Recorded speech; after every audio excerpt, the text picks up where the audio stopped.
আমাদের শরীর স্বাস্থ্য ভালো রাখতে হলে মাঝে মাঝে এরকম শাক পাতা খাওয়া ভীষণই দরকার। তো তেমনই একটা শাকের রেসিপি নিয়ে আজ চলে এলাম। আপনারা অনেকেই জানেন কুলেখাড়া শাকের বহু গুণাগুণ রয়েছে। আমি আর আপনাদের ব্যাখ্যা করে সেটা বললাম না। তবে আমরা বিভিন্নভাবে এই কুলেখাড়া শাক খেয়ে থাকি। আজ তৈরি করে দেখাচ্ছি কুলেখাড়া শাকের বড়া বা পকোড়া। কি করে তৈরি করি এই রেসিপিটি, সম্পূর্ণ ভিডিওটি জুড়ে থাকুন। ছোট্ট একটা ভিডিও, আশা করছি আপনাদের ভালো লাগবে। দেখুন, এখানে প্রথম আমি একতারি কুলেখাড়া শাক নিয়েছি। শাকটাকে ভালো করে বেছে পরিষ্কার করে নিচ্ছি। শাকের মধ্যে কোনো রকম কাঁটা বা পোকা না থাকে সেজন্য আমি ভালো করে শাকটাকে বেছে নিয়েছি। ভালো করে পরিষ্কার জলে শাকগুলোকে ধুয়ে নিয়েছি।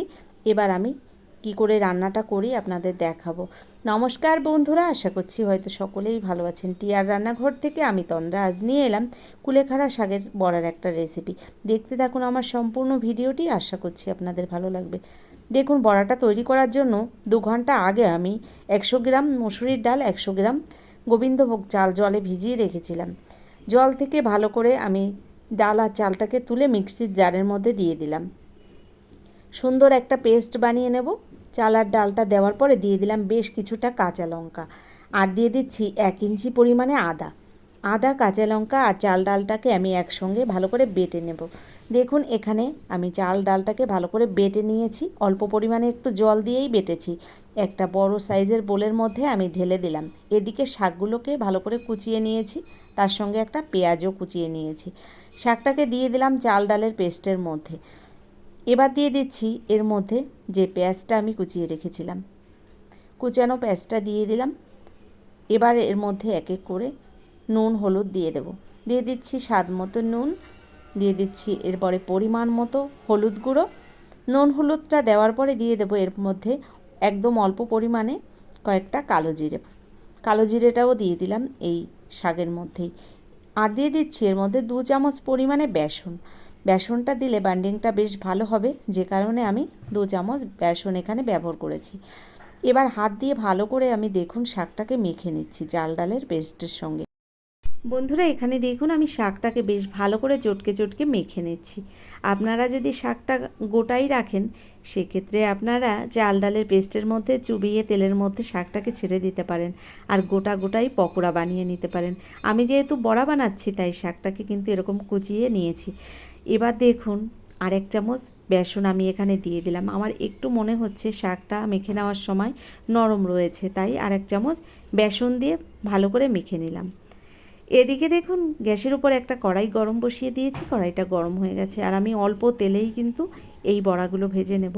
তার জন্য আমি দেখুন অল্প পরিমাণে তেল দিয়ে দিলাম কড়াইয়ের মধ্যে। তেলটাকে কড়াইয়ের চারিদিকে একটু ছড়িয়ে দিলাম। এবার এর মধ্যে আমি ছোট ছোট বড়ার শেপে শাকগুলোকে দিয়ে দেব।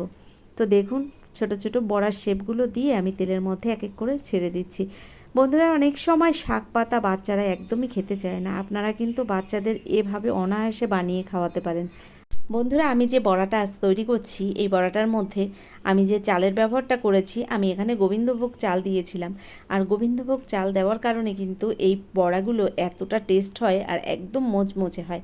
আপনারা যদি এভাবে কখনো না খেয়ে থাকেন, একবার হলেও বাড়িতে বানিয়ে দেখবেন, ভীষণই ভালো হয় খেতে। আর এটা বাচ্চা কেন, বড় সকলেই ভীষণ পছন্দ করবে। এছাড়া এই বড়াটা ডাল ভাতের সঙ্গে বা গরম ভাতের সঙ্গে ভীষণই ভালো হয় খেতে। তো দেখুন, আমি বড়াগুলোকে তেলের মধ্যে দেওয়ার পর কিছুক্ষণ এক পাশ ভেজে নিয়েছি। এবার উল্টে দিয়ে বাকি পিঠটাকেও সেম একইভাবে ভেজে নেব। তবে গ্যাসের ফ্লেমটাকে আমি মিডিয়ামে রেখেছি, খুব একটা গ্যাসের ফ্লেমটাকে বাড়িয়ে দিইনি, তাহলে কিন্তু বড়াগুলো পুড়ে যাবে। বন্ধুরা, আপনারা কে কে এই কুলেখাড়া শাক খেতে পছন্দ করেন, অবশ্যই আমাকে লিখে জানাবেন।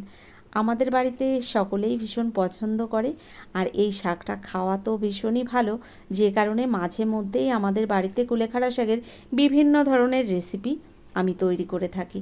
তবে কুলেখাড়া শাকের ছোট মাছ দিয়ে ঝোলটা আমার ভীষণ ভালো লাগে খেতে। এভাবে বড়াও মন্দ লাগে না, তবে মাছের ঝোলটা আমার বেশি ভালো লাগে। এছাড়া কুলেখাড়া শাক আপনারা সিদ্ধ করে খেতে পারেন, আপনারা রস করে খেতে পারেন, যে কোনোভাবে খাওয়াই এই শাকটা ভীষণই ভালো। তো দেখুন, এখানে কথা বলতে বলতে আমি বড়াগুলো সব ভেজে নিয়েছি। তো প্রথম ব্যাচের বড়াগুলো ভাজা হয়ে গেছে, এই বড়াগুলোকে আমি নামিয়ে নেব। এরপরে বাকি বড়াগুলোকেও সেম একইভাবে আমি ভেজে নেব। তো দেখুন, এখানে আমি বড়াগুলোকে নামিয়ে নিচ্ছি। এভাবেই আমি বাকি বড়াগুলোও দেখুন সব ভেজে নিয়েছি।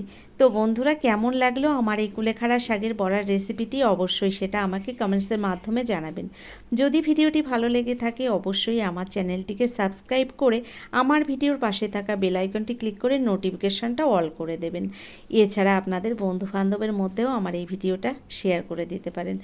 যারা আমার ভিডিওটি ফেসবুক থেকে দেখছেন অবশ্যই আমার পেজটাকে ফলো করবেন। তো বন্ধুরা, আজকের মতো এই পর্যন্তই। পরবর্তী ভিডিও নিয়ে হাজির হয়ে যাব। ততক্ষণের জন্য আপনারা সকলে ভালো থাকবেন, সুস্থ থাকবেন, আর রান্নাঘরের সঙ্গে থাকবেন। অসংখ্য ধন্যবাদ ভিডিওটি দেখার জন্য। দেখুন এখানে আমি একটা বড়া আপনাদের ভেঙে দেখালাম কতটা মুচমুচে হয়েছে। আপনারা অবশ্য আওয়াজটা শুনতে পাচ্ছেন না, তবে দেখে ঠিক বুঝতে পেরেছেন।